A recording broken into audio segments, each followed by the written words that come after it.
दोस्तों कि आप भी बोरोसिल रिन्यूएबल का ही शेयर होल्डर हो तो दोस्त इस कंपनी का स्टॉक्स के बारे में कहा जाए ना दोस्तों, तो इस कंपनी का स्टॉक्स का रिटर्न देख सकते हैं कैसा है। देखा जाए दोस्तों तो 640 रुपीज़ का ही स्टॉक्स में कहा जाए तो प्राइस है इसका।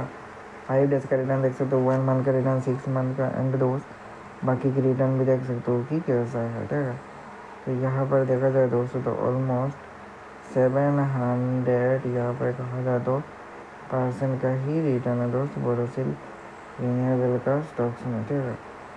यहाँ पर देखा जाए दोस्तों तो स्टॉक्स में रिटर्न देख सकते हो कि कैसा है। तो 1000% का ही रिटर्न है दोस्त बोरोसिल रिन्यूएबल का स्टॉक्स में, ठीक है। यहाँ पर देखा जाए दोस्त तो ऑलमोस्ट 8500 करोड़ का ही मार्केट साइज है।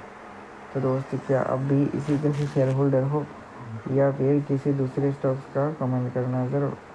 तो दोस्त फिलहाल आज के लिए इतना ही। May God bless you, good bye.